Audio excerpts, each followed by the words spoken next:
एकूण राज्यामध्ये आज ज्या ज्या ठिकाणी एक नवीन आघाड्या होत आहेत त्याप्रमाणेच या ठिकाणी औसा तालुक्यामध्ये ही आघाडी झालेली आहे आणि पूर्वीसुद्धा आम्ही असा प्रयोग 2017 साली केलाच होता की विकासाचं जे गाजर दाखवलं जाते की विकासाचं गाजर कुठं तर बंद करण्यासाठी राष्ट्रवादी काँग्रेस, कारण अजित पवार साहेबांचा शब्द हा महाराष्ट्रामध्ये दिलेला वादा कायम करणारा वादा आहे.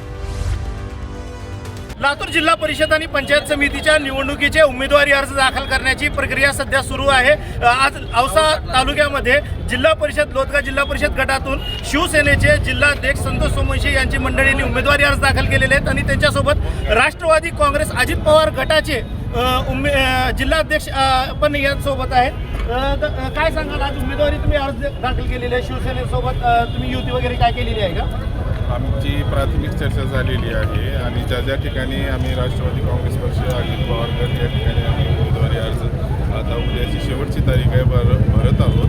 त्या ठिकाणी निश्चितपणे आम्हाला शेवटच्या अंतिम चर्चेपर्यंत या ठिकाणी त्यांचा पाठिंबा मिळणार आहे. तरी परंतु या ठिकाणी हसगाव लोदगा जो पूर्वीचा गट आहे त्या ठिकाणी आमचे जे संतोष भाऊ सोमवंशी हे उमेदवार आहे, त्यांच्या पत्नी या ठिकाणी उमेदवारी अर्ज दाखल केलेला आहे. निश्चितपणे आम्ही या ठिकाणी त्यांना पूर्णपणे पाठिंबा दर्शवलेला आहे. जिल्हा परिषद गटातून निश्चितपणे ते यशस्वी होतील. त्यांचं जे काम राहिलेलं आहे आणि खरं पाहता सर्व समाज बांधवांना एकत्रित घेऊन जाण्याचा त्यांचा जो मानस आहे आणि त्यांची भूमिका जी राहिलेली आहे ते सर्व औसा तालुक्याला माहिती आहे. त्यामुळं या ठिकाणी यामध्ये कोणताही वाद नाही. आमचे सर्व बांधव या ठिकाणी त्यांच्यासोबत राहतील आणि आम्ही त्या भागामध्ये निश्चितपणे त्यांना करण्यासाठी पूर्ण मेहनत. महाराष्ट्रामध्ये पाहायचं म्हणलं तर अनेकांची महायुतीसोबत तुमची युती आहे आणि आज उद्धव बाळासाहेब ठाकरे गटासोबत तुमची युती दिसते असं कसं वाटतं? नाही, एकूण राज्यामध्ये आज ज्या ज्या ठिकाणी एक नवीन आघाड्या होत आहेत त्याप्रमाणेच या ठिकाणी औसा तालुक्यामध्ये ही आघाडी झालेली आहे आणि पूर्वीसुद्धा आम्ही असा प्रयोग 2017 साली केलाच होता या तालुक्यामध्ये आणि थोड्या फरकाने बऱ्याचशा जागा आमची थोड्या फरकाने गेल्या त्यावेळेस सुद्धा. परंतु यावेळेस आम्ही तर पूर्ण ताकदीनिशी या ठिकाणी या पूर्ण तालुक्यामध्ये उतरलेलो आहोत. एकीकडे पाहायचं म्हणलं तर भाजपचे आमदार अभिमन्यू पवार इथं आता तुमच्या विरोधात असणार आहे, कशी लढत असणार आहे? निश्चितपणे औसा शहरामध्ये जे चित्र झालं ते या ठिकाणी तालुक्यामध्ये माझ्यासोबत शिवसेनेचे जिल्हाध्यक्ष संतोष सोमवंशी आहेत. दादा काय सांगाल, निवडणूक उमेदवारी अर्ज दाखल केलेले आहेत आपण? आज लोदगा गटातून माझी पत्नी अरुणा संतोष सोमवंशी यांचा उमेदवारी अर्ज दाखल केला आहे.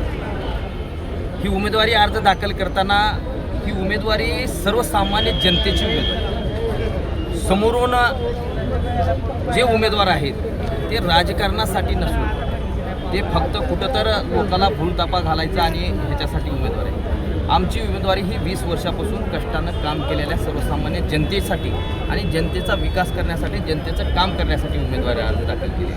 ही जनतेच्या रेट्यातून उमेदवारी दाखल केलेली असताना आज आमच्या लोदगा गटातील सर्व जनतेच्या वतीनं मी खरं तर डॉक्टर अफसरबाबा शेख यांचे आभार मानतो. राष्ट्रवादी काँग्रेस पक्षाचे ते जिल्हाध्यक्ष अजितदादा पवार यांच्या अत्यंत निकटवर्ती आहेत आणि ते सरकारमध्ये विशेष म्हणजे आणि सरकारमध्ये असताना त्यांनी आज आम्हाला पाठिंबा जाहीर केला आहे. मी आमच्या लोदगा गटातील तमाम जनतेच्या वतीनं त्यांचे मी धन्यवाद मानतो. आता या औसा लोदगा गटातील जनतेला मी अजून एक आव्हान करतो की विकासाचं जे गाजर दाखवलं जाते की विकासाचं गाजर कुठं तर बंद करण्यासाठी राष्ट्रवादी काँग्रेस, कारण अजित पवार साहेबांचा शब्द हा महाराष्ट्रामध्ये दिलेला वादा कायम करणारा वादा आहे.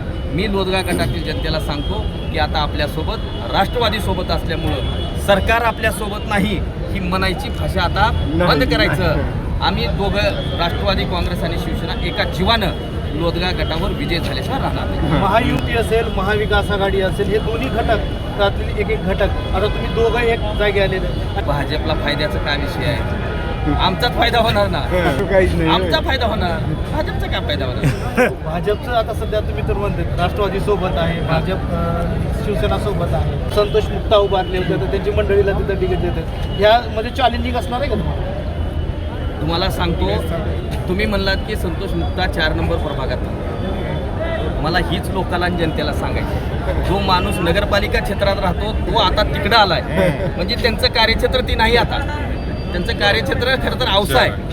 त्याच्यामुळं ही लोदगा गटातली लोक